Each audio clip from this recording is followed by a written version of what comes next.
So, hi everyone, hi guys. Another quick video, quickish video here. We really need to revisit the Mariupol story at the moment, what's going on in Ukraine, which is a subject that I've covered several times already on the website, and I even made a video here about it on this channel a couple of weeks ago. And this, I'll link again to the article here on the site, which is really about the Mariupol Maternity Hospital attack, and all the problems with that story, and whether or not it really happened. Certainly, whether or not it really happened in the way that was presented in the mass media worldwide. Now we have some new information, or some new media to add to that at this point. But first, let's note that currently, presently, that Mariupol essentially seems to be over. The Russians have claimed victory, and Mariupol, which has been the focus of so many war crimes allegations and propaganda, false flags, and all this stuff for the last couple of weeks, is essentially done and dusted. It was where the Azov battalion was based. Is why it was the location of such fierce fighting for this many weeks. But it appears to be done, and no one in the mainstream, no one in the major media is talking about the Mariupol Maternity Hospital attack anymore. That story's died because essentially the narrative has completely collapsed. And I was talking about this, weeks ago, like 3 weeks ago, 4 weeks ago. I was debunking this 4 weeks ago. But now subsequent things have emerged. I'm going to show you some video clips in a moment that are gonna I'll show you what I'm talking about. How this story has completely collapsed, and how the major media just isn't going to focus on this now.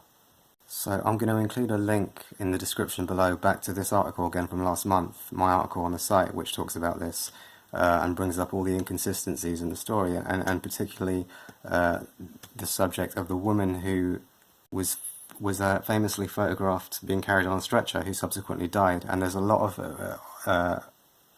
oddities and inconsistencies about how her death was reported, which I go into in the article.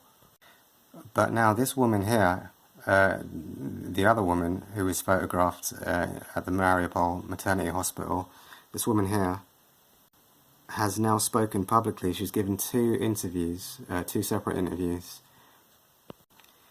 in which she appears to basically debunk the mainstream story, the Ukrainian narrative certainly, and the major mass media narrative about what happened at the Mariupol Maternity Hospital. So I'm going to show you a few clips here. Here's one of them. I'm just going to show you a bit of it here with the subtitles. I won't include the sound, but I'll link to both videos in the description below, so you can watch them for yourselves. One of them is on an Italian independent TV station, and the other one I'm not sure what the source is, but it's very interesting. She's essentially saying that the Azov battalion had taken over that hospital and were using that building, just as the Russians said. And that the propaganda photographers and journalists from the AP, the Associated Press, seemed to have pre-knowledge of what was going to happen, and were there remarkably quickly, and were also filming her against her will. And then her photo obviously ended up being sent around the whole world and was on the front cover of all the newspapers and everything like that, against her will. She's essentially complaining that she was being used by the Associated Press and the media for their propaganda. And what she's essentially doing is debunking the whole story. I mean, this is basically the proof, from the horse's mouth, that the whole Mariupol Maternity Hospital thing was a staged event, which is what I was saying a month ago, and obviously what the Russian Foreign Ministry was saying. And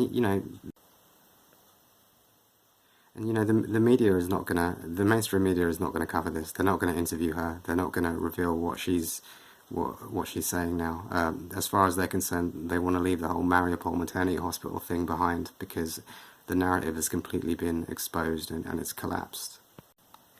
Here's a clip of the other video with the subtitles, just so that you can see that she's done more than one interview, but don't expect to see her on CNN or the BBC or any of these channels. She's saying essentially that she was used by the AP and the Azov and the Ukrainian militias, that she was part of a propaganda operation against her will. And this is essentially also what I was saying in this video here from a few weeks ago, which is that the Associated Press journalists, photographers who were there at the scene were the Ukrainian soldiers didn't want them to be captured by the Russians because they were worried that they would reveal that the whole thing was staged and that they were taking part in a propaganda operation. They didn't want to be captured because they were worried that the whole thing was going to be exposed. Well, it has been exposed now. Essentially, this is.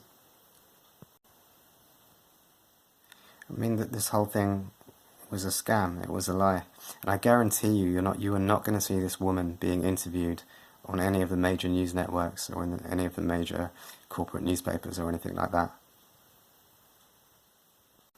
Anyway, I'll include a link to both videos here so that you can watch them for yourself, both interviews with her, so that you can watch them for yourselves. I'll also include a link again to the article from a month ago, because that one really goes more into the other woman, not this woman, but the other woman who died, or who apparently died, and the very strange elements surrounding how that death was reported, and all of that, which is what that article goes into. Anyway, yeah, I just thought I'd share this. I thought it was worth sharing. And I will leave it at that for now. Thanks, guys.